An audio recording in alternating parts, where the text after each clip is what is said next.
Good morning again. I am honored to introduce today's speaker.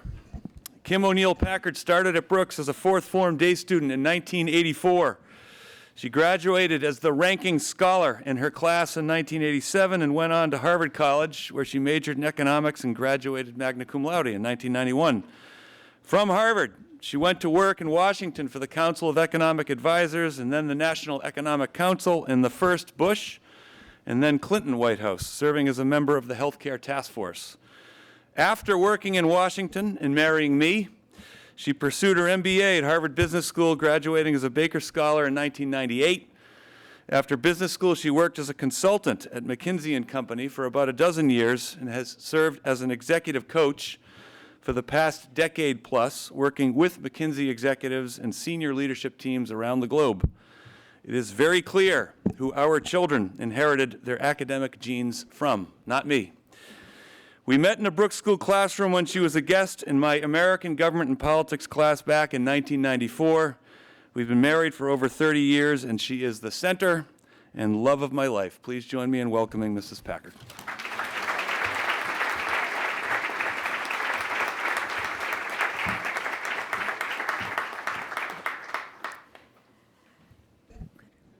Good morning.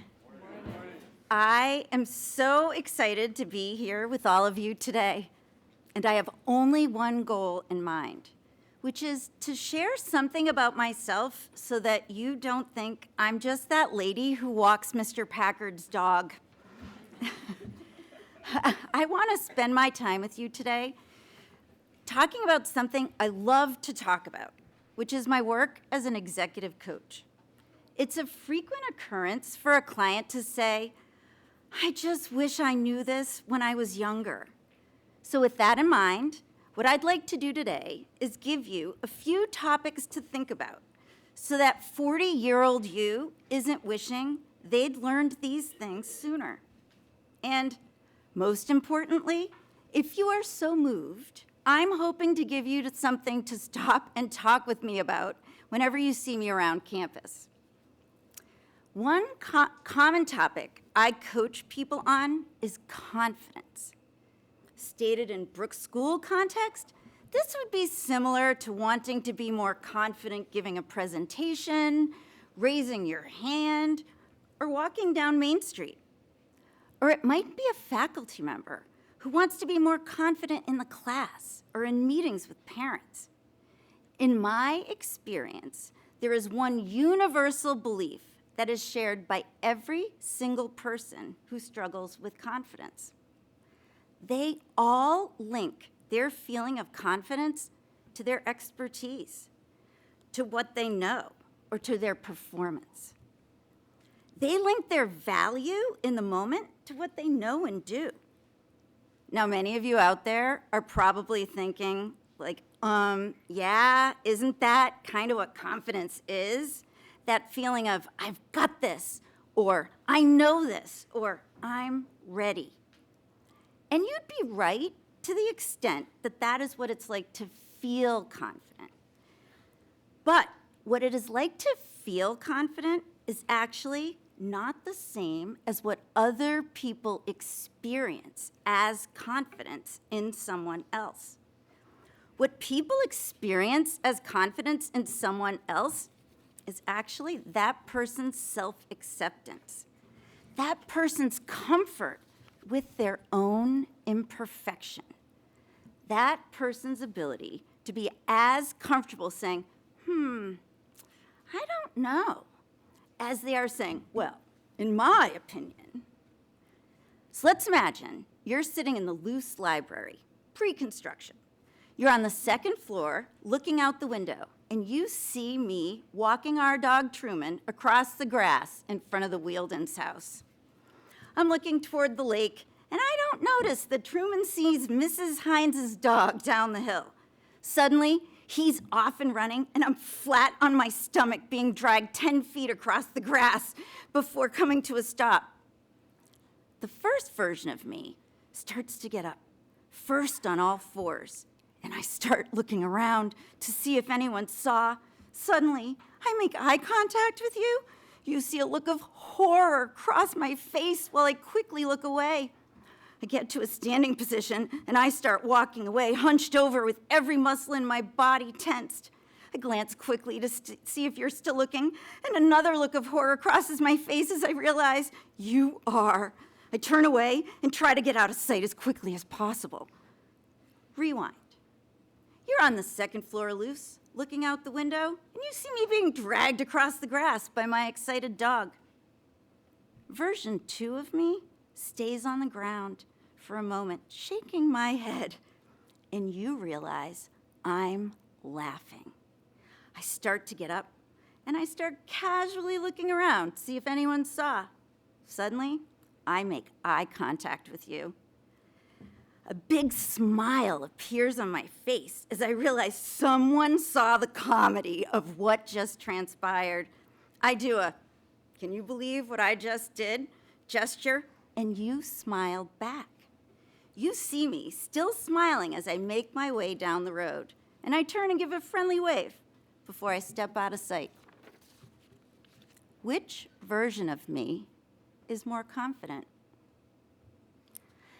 The ability to feel as comfortable being yourself when you are making a mistake or not knowing the answer or forgetting to do your homework or being dragged across the grass as you feel when you get something right or you do know the answer or you do the homework is the secret to other people experiencing you as confident. The ability to not beat yourself up, but just be yourself is an incredible unlock. The ability to give yourself permission to be imperfect is a superpower. A related mindset that I want to talk to you about today is on the topic of top performance. A lot of people seek coaching because they have a goal that they want to accomplish. I've studied top performers, people who are truly distinctive year over year. And one characteristic I see across all of the truly distinctive individuals I have known is that they have an extremely high intolerance for being confused. So while many people are afraid to let others know that they don't understand, distinctive performers would sing it from the mountaintops. It doesn't even occur to them to be embarrassed. They are so uncomfortable with the feeling of being confused that they just want to get rid of that feeling. They're often the first to raise their hands and ask a clarifying question or share an early draft to get feedback. They are quick to seek help when they realize they're not on the right track. When someone asks, "Does that make sense?" they're comfortable saying no, or my personal favorite, "Not yet." One story I tell clients to illustrate this point happened right here on this campus. Our daughter Kate was a third former, and she had a longtime Brooks faculty member named Randy Hesse as her physics teacher. The first test of the year was approaching, and Mr. Hesse was letting the class know about a review session. And he told the class, "You might be thinking that the students who come to my review sessions are the students who are struggling in this class. But that's not the case. The students who come to the review sessions are the ones who get A's." The ability to be vulnerable, to say you don't understand, to have a question, to admit you missed the first part of the instructions because you got distracted by the fire engine parked outside the link, are characteristics of top performers. Top performers believe that if I don't know, I can't grow. Now, I have at least 98 more mindsets I could offer in addition to those two, but I'll leave those for you to ask me about someday at an open house. I promised you some tools that you could use as well. So let's get to that. We all have habits that we form when we are younger, because that is how a child's developing brain works. You're taught how to tie your shoes or hold a fork or chopsticks, and eventually it becomes something you do without thinking. While this form of human development is phenomenal for things that stay largely the same over the course of our lives, it can be pretty destructive when it comes to interpersonal behaviors. We are all a walking basket of habits that we developed when we were children. But the big difference between being a child and being a teenager or an adult is that children lack agency and autonomy over their circumstances. When you are a child, you do not have the luxury of sitting at the family dinner table deciding that from now on you'll be eating dinner across the street because you like the food more, or doing bedtime from now on at your best friend's house, or determining chores with the family next door. And yet, it is in this very context that most people develop their habits for the way they interact with people. So if you have any ways you interact with people that you wish you could do differently, ask yourself whether it is possible this became a habit in a situation that was outside of your control. Growing up, I learned the most effective way to make it clear that something was important to me was to have a bit of a tantrum. Let's just say that that behavior did not go over very well when I slammed a thick PowerPoint deck on the table and told my manager if he tried to make me spend my night adding an additional decimal place to all of the numbers in a 100-page document, then I quit. I'm happy to say I no longer do this. Now, maybe you're reluctant to ask questions because you had an older sibling who teased you and called questions dumb. You can't put in an order for a new sibling, so you just stop asking questions. Once you see the habit and where it came from, pat yourself on the back for having been clever enough to figure out a way to handle a difficult situation. And then tell yourself that your current situation is not the same. Or what I tell myself is this is not that. And then intentionally choose what new habit you want to develop that enables and serves you. The last thing that I'll share is that math is your friend.